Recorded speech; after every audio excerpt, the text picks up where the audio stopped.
I want to tell you about one of the times that I have had to save my own life. One of the very most prominent ones of them being when I was only 18 years old.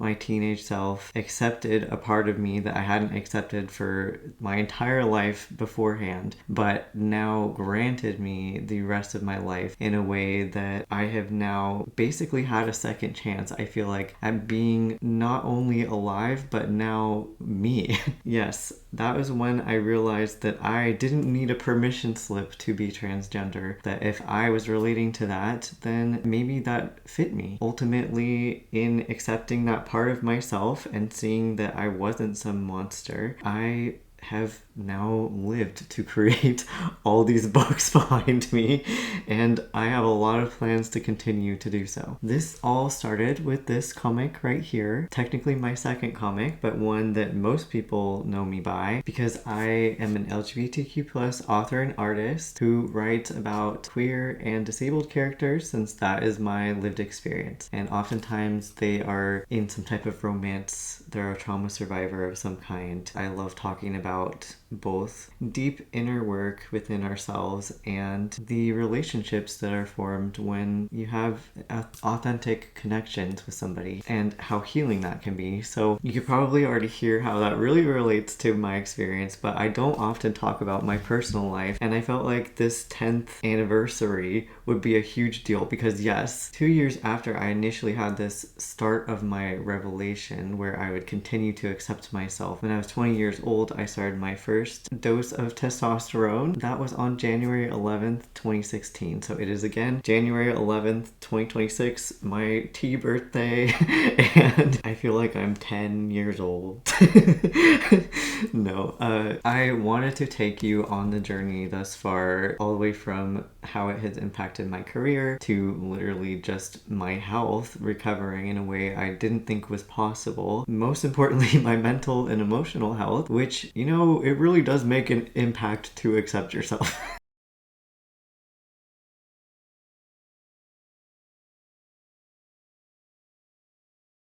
Did you mention you were trans, or do you want to tell them? Wait, did I not mention that? I don't think so. Wow, I went through that whole thing without mentioning I'm trans. Okay, well, I'm trans. I'm a trans guy, and there's that. So that's also, I guess that's obviously a reason. Wow, that's a reason why I'd write this. Should I tell them a little bit about my life? About my transliness? Transliness. It's like a combination of manliness and transgender. Transliness is something. Yeah. So about my transliness. My transliness is showing. I just like telling people like I'm super gay. Because people be like, oh, that's so gay. Like there's gay and then trans, it's like so gay. I'm like, yeah, so gay. Let's get into this. How this all happened was that, I'm gonna be so honest, it's really hilarious. So by the end of high school, I had such severe chronic Lyme disease that I was bedridden and on oxygen. All of my peers had gone off to college.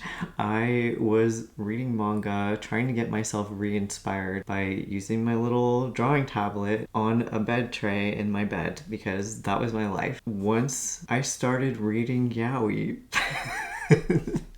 I was like, oh, like I wish if I had another life, I wasn't bedridden on oxygen, and like, because I had severe chronic Lyme disease, all this stuff ruined my life. Felt like I wish that I would have been born a boy. I would much more happily date a guy as a guy. And I was like, well, that's interesting.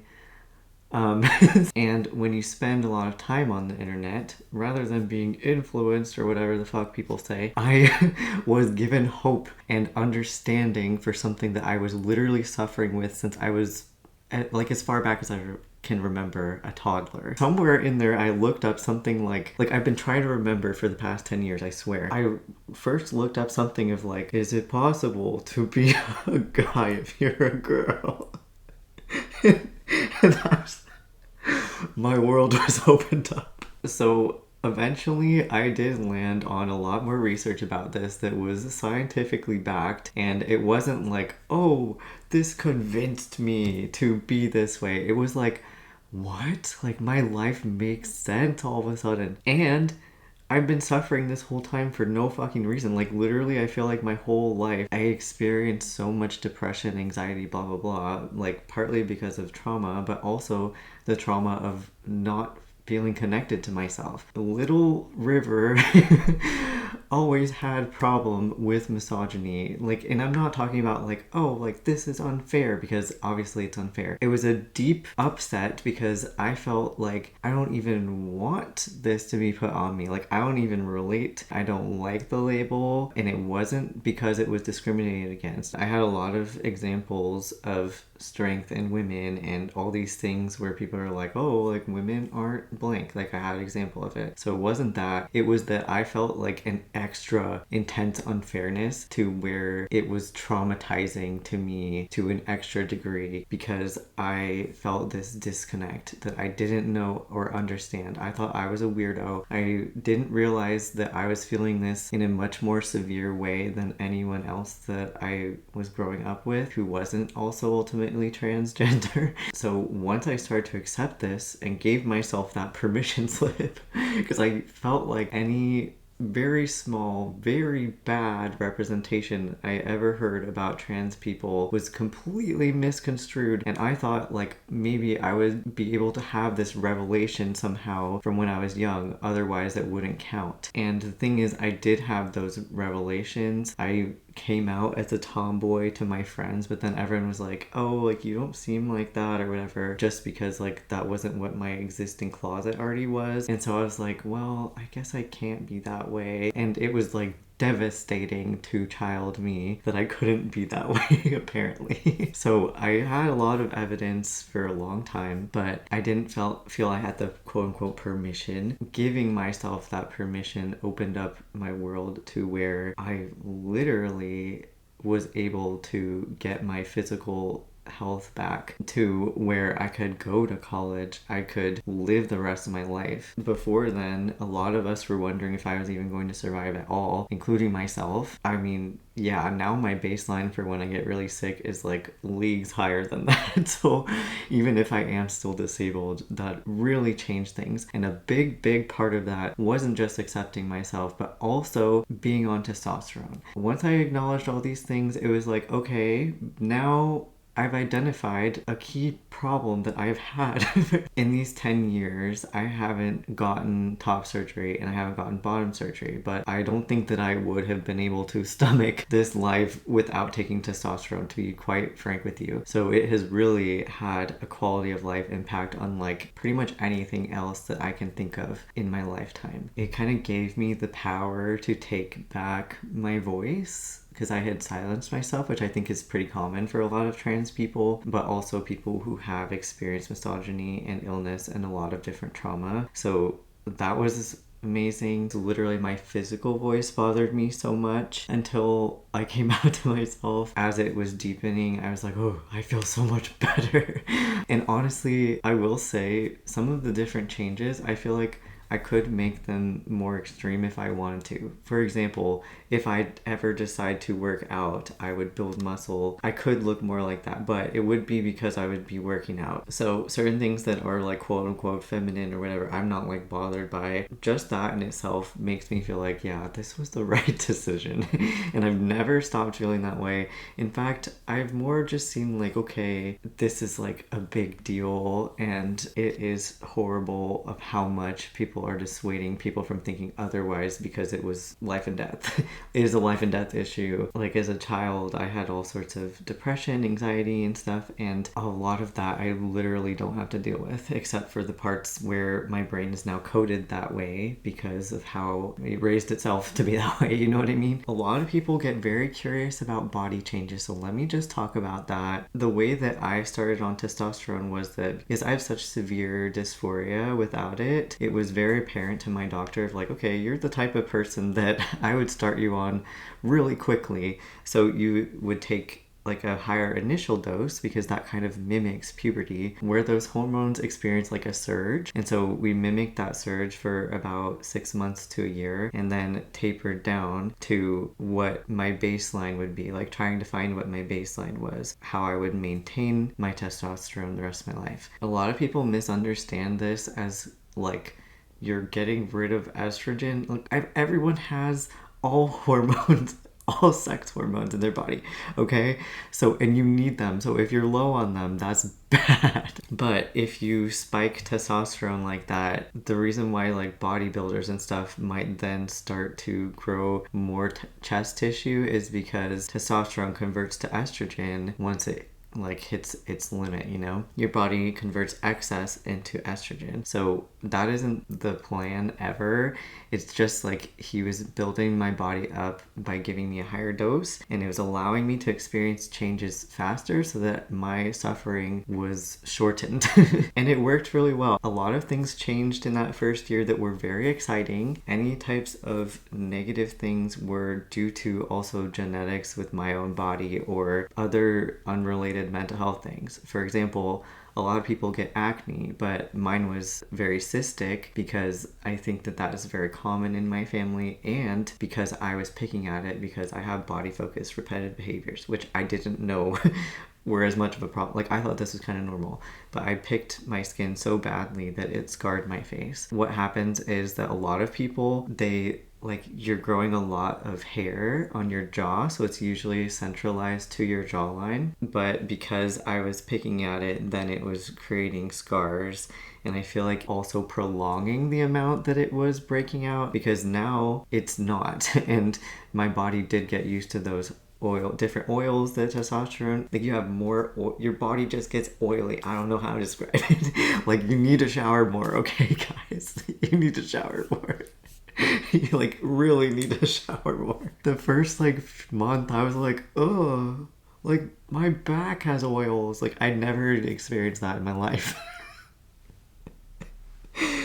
So the first initial thing that I experienced, like I was very lucky to have a doctor who was like very straightforward about everything. It kind of felt like a dad energy, like explaining puberty to me for the first time. Certain parts of my and everybody's body may grow a little.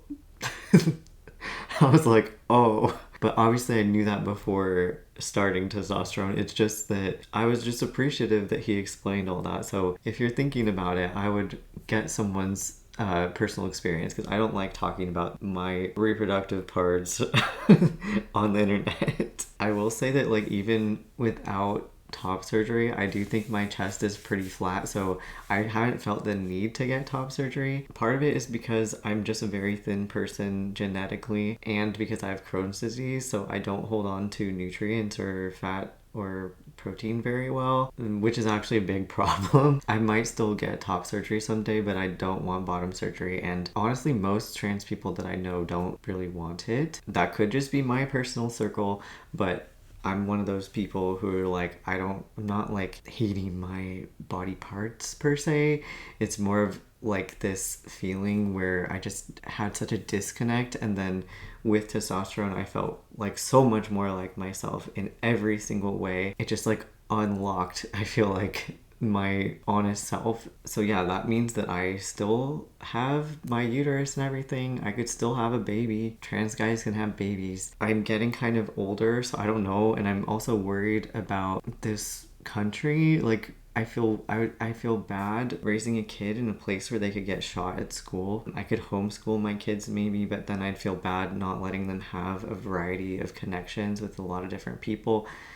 So I don't know, I've talked to my family about it. I also don't have a partner. So in the next 10 years, like 1 year, please, I would like for that to happen. I'm very much a big believer in love. I think there's people out there who will accept us for who we are, but I definitely have had a big fear of being accepted or loved by a partner as a trans person, and I think a lot of people can relate to that because of the political climate. It's like makes dating that much scarier. But I've met a lot of really accepting, nice people despite some of the discrimination I've experienced. And the discrimination I did face was a lot more towards the beginning of my transition, especially when I was also a lot more vocal about this. And I feel like now people just kind of forgot that I was trans. But other than that, I think that like the changes that I noticed first were things that I really, really wanted, and that if I wasn't sure about it and I was just trying testosterone to see how I felt, like it would be a totally different scenario because they wouldn't have started me at a higher dose to mimic puberty and then go down, because I was absolutely certain, my doctor and everyone around me was absolutely certain once we all figured this out and kind of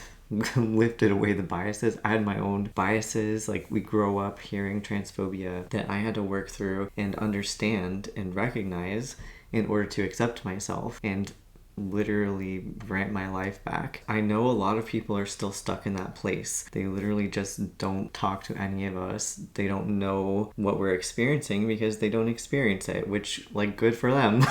Yeah, I think the more that I learned within this community, the more it led me to understand misogyny in a different way. And I think that a lot of people think that, like, oh, like trans guys or whatever, I don't know what they think. It actually gave me a clearer perspective because I know firsthand what that was like to live under patriarchy and feel like and experience misogyny, and to not relate to it to such a deep degree that it felt like, oh my god, like this is being placed on me for something I literally don't connect with. And that really traumatized me in so many ways, and different relationships where people treated me in misogynistic, abusive ways impacted the rest of my life, whereas all of this other stuff that is treated like terrible has actually given me my life back. So it's very ironic. I have experienced some anti-trans discrimination. It is much more likely the more marginalized communities that you belong to that you will experience that. So disabled people obviously experience more discrimination, which includes like different types of abuse. Same thing for trans people. I am a white person, so I don't have